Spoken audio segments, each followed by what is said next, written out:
اللہم صلی علی محمد وعلی آل محمد وبارک وسلم۔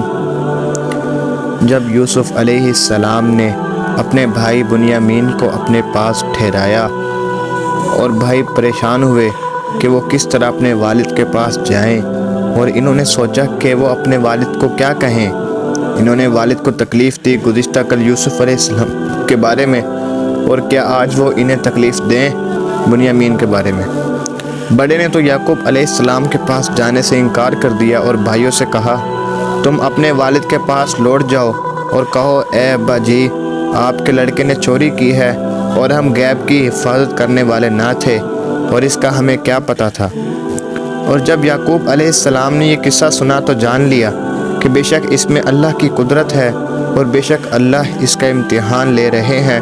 کل یوسف علیہ السلام کی بابت انہیں تکلیف پہنچی، اور آج بنیامین کے متعلق تکلیف پہنچ رہی ہے۔ اللہ تعالیٰ دو مصیبتیں ان پر جمع نہیں کرے گا۔ اللہ تعالیٰ دو بیٹوں کے متعلق انہیں تکلیف نہیں دے گا۔ بے شک اس میں اللہ کی مخفی قدرت ہے۔ یقیناً اللہ ہمیشہ اپنے بندوں کا امتحان لیا کرتا ہے، پھر انہیں خوش کرتا ہے اور ان پر انعام کرتا ہے۔ پھر بڑا بیٹا بھی مصر میں ٹھہر گیا۔ اس نے کنعان واپس لوٹنے سے انکار کر دیا۔ کیا انہیں تیسرے کے متعلق بھی تکلیف دی جائے گی؟ یہ کبھی نہ ہوگا۔ اب یعقوب علیہ السلام مطمئن ہو گئے اور فرمایا، جس کا قرآن پاک میں بھی ذکر ہے، عَسَى اللَّهُ أَن يَأْتِيَنِي بِهِمْ جَمِيعًا إِنَّهُ هُوَ الْعَلِيمُ الْحَكِيمُ۔ سورہ یوسف آیت نمبر 83۔ قریب ہے کہ اللہ تعالیٰ ان سب کو میرے پاس لائے گا، بے شک وہ بہت ہی جاننے والا اور حکمت والا ہے۔ لیکن یعقوب علیہ السلام انسان تھے، ان کے سینے میں ایک انسان کا دل تھا، نہ کہ پتھر کا ٹکڑا۔ پس وہ یاد کرتا تھا اور یوسف علیہ السلام کو اس کا غم تازہ ہو جاتا تھا، اور کہتے تھے، اے افسوس یوسف پر، اور ان کے بیٹوں انہیں ملامت کرتے تھے اور کہتے تھے، آپ ہمیشہ آخری دم تک یوسف علیہ السلام کو یاد کرتے رہیں گے۔ یعقوب علیہ السلام کہتے تھے، میں اپنے افسوس اور غم کی شکایت تو بس اللہ تعالیٰ ہی سے کرتا ہوں، اور میں اللہ کی طرف سے وہ کچھ جانتا ہوں جو تم نہیں جانتے۔ یعقوب علیہ السلام اچھی طرح واقف تھے کہ نا امیدی کفر ہے، اور یعقوب علیہ السلام کو اللہ کی ذات سے بہت بڑی امید تھی، اور یعقوب علیہ السلام نے اپنے بیٹوں کو مصر کی طرف بھیجا کہ وہ یوسف اور بنیامین کو تلاش کریں، اور وہ پوری کوشش کریں اس معاملے میں، اور یعقوب علیہ السلام نے انہیں منع کیا کہ وہ اللہ کی رحمت سے نا امید نہ ہوں۔ اور بھائی تیسری بار مصر چلے گئے۔ وہ یوسف علیہ السلام کے گھر داخل ہوئے اور اپنی غربت اور مصیبت کی یوسف علیہ السلام سے شکایت کی اور اس سے نوازش کا سوال کیا۔ اب یوسف علیہ السلام میں غم اور محبت کے جذبات بھڑک اٹھے، اور اپنے آپ پر قابو نہ پا سکے کہ میرے باپ کے بیٹے اور نبیوں کے بیٹے اپنے افلاس اور مصیبت کی شکایات بادشاہوں میں سے ایک بادشاہ کے سامنے کریں۔ میں ان سے کب تک اس امر کو چھپاؤں گا، اور میں کب تک یہ حال دیکھتا رہوں گا، اور کب تک اپنے والد کو انہیں دیکھوں گا۔ یوسف علیہ السلام اپنے آپ پر قابو نہ پا سکے، اور ان سے پوچھا، کیا تمہیں معلوم ہے کہ تم نے یوسف اور اس کے بھائی کے ساتھ کیا کیا تھا جب تم ناواقف تھے؟ اور بھائی جانتے تھے کہ اس بھید کو ہمارے اور یوسف کے علاوہ کوئی نہیں جانتا کہ وہ انہوں نے جان لیا کہ وہ یوسف علیہ السلام ہیں۔ سبحان اللہ! کہ یوسف علیہ السلام زندہ ہیں؟ کیا وہ کنویں میں مرے نہیں؟ اے سلامتی والے، کیا یوسف علیہ السلام ہی عزیز مصر ہے جو زمین کے خزانوں پر مقرر ہے، اور وہی ہے جس نے ہمارے واسطے غلے کا حکم دیا؟ ان کے پاس شک کی کوئی گنجائش نہ رہی کہ جو شخص ان سے مخاطب ہے وہ یوسف بن یعقوب علیہ السلام ہے۔ انہوں نے پوچھا، کیا آپ واقعی یوسف ہیں؟ جواب دیا، ہاں میں یوسف ہوں، اور یہ میرا بھائی ہے۔ بے شک اللہ نے ہم پر احسان کیا، بے شک شان یہ ہے کہ جو ڈرے اور صبر کرے، پس یقیناً اللہ نیکوکاروں کے اجر کو ضائع نہیں کرتا۔ انہوں نے کہا، قسم با خدا اللہ نے تمہیں ہم پر ترجیح دی ہے، اور ہم ہی خطا کرنے والے تھے۔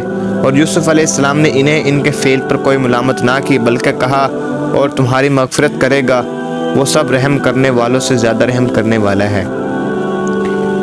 اور یوسف علیہ السلام یعقوب علیہ السلام کی ملاقات کے مشتاق ہوئے، اور وہ کیسے مشتاق نہ ہوتے اس کے کہ تحقیق جدائی بہت طویل ہو گئی تھی، اور اب کس طرح صبر کریں جب کہ راز کھل گیا تھا، اور انہیں کھانے پینے کا لطف کیسے آئے جب کہ ان کے والد کو کھانے پینے اور سونے کا لطف نہیں آ رہا تھا۔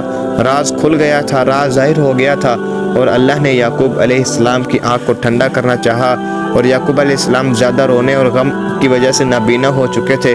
پر یوسف علیہ السلام نے کہا میری قمیض لے جاؤ، اسے میرے والد کے منہ پر ڈالنا، وہ بینا ہو جائیں گے، ان کی بینائی واپس آ جائے گی، اور تم سب اہل و عیال سمیت میرے پاس آ جاؤ۔ اور جب آدمی یوسف علیہ السلام کی قمیض لے کر کنعان کی طرف روانہ ہوئے تو یعقوب علیہ السلام نے یوسف علیہ السلام کی خوشبو محسوس کر لی۔ فرمایا بے شک میں یوسف کی خوشبو پاتا ہوں۔ انہوں نے کہا قسم با خدا آپ پرانی بھول میں پڑے ہوئے ہیں، لیکن یعقوب علیہ السلام سچے تھے۔ بس جب خوشخبری دینے والا آیا اور اس نے قمیض کو ان کے منہ پر ڈالا تو ان کی بینائی واپس آ گئی۔ یعقوب علیہ السلام نے فرمایا کیا میں نے تم سے نہیں کہا تھا کہ میں اللہ کی طرف سے وہ کچھ جانتا ہوں جو تم نہیں جانتے؟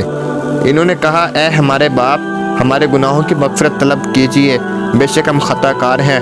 کہا ان قریب میں اپنے رب سے تمہارے حق میں دعا مانگوں گا، بے شک وہ نہایت بخشنے والا، نہایت رحم والا ہے۔ اور جب یعقوب علیہ السلام مصر پہنچے تو یوسف علیہ السلام نے ان کا استقبال کیا تو ان دونوں کی خوشی و فرحت کے بارے میں نہ پوچھ، وہ دن مصر میں قابل دید تھا اور بابرکت دن تھا۔ اور بلند کیا یوسف علیہ السلام نے اپنے ماں باپ کو تخت پر، اور سارے یوسف علیہ السلام کو سجدہ کرتے ہوئے گر پڑے۔ اور یوسف علیہ السلام نے فرمایا یہ میرے سابقہ خواب کی تعبیر ہے جسے میرے رب نے سچ کر دکھایا۔ میں نے دیکھا تھا 11 ستارے، سورج، چاند کو کہ وہ مجھے سجدہ کر رہے ہیں۔ اور یوسف علیہ السلام نے اللہ کی بہت پاک حمد کی اور یوسف علیہ السلام نے اس پر انتہائی شکر ادا کیا۔ یعقوب علیہ السلام اور ان کا خاندان مصر میں ایک مدت دراز تک رہا۔ یعقوب علیہ السلام اور ان کی زوجہ کا انتقال مصر میں ہوا، اور اس عظیم ملک کو بادشاہی نے یوسف علیہ السلام کو اللہ سے غافل نہ کیا اور اس کو تبدیل نہیں کیا۔ اور یوسف علیہ السلام اللہ کو یاد کرتے تھے، اس کی عبادت کرتے تھے اور اس سے ڈرتے تھے، اور یوسف علیہ السلام کے اللہ کے حکم کے موافق حکومت کرتے تھے اور اللہ کے احکامات نافذ کرتے تھے۔ اور یوسف علیہ السلام بادشاہی کو بڑا نہیں سمجھتے تھے اور نہ اسے کوئی بڑی چیز شمار کرتے تھے۔ اور یوسف علیہ السلام بادشاہ جیسی موت کو پسند نہیں کرتے تھے کہ ان کا حشر بادشاہوں کے ساتھ ہو، بلکہ وہ ایک بندے اور غلام کی حیثیت سے مرنے کو پسند کرتے تھے۔ ان کا حشر نیکوکاروں کے ساتھ ہو۔ اور یوسف علیہ السلام کی دعا یہ تھی اے میرے رب تو نے مجھے بادشاہت دی اور مجھے خوابوں کی تعبیر کا علم سکھایا۔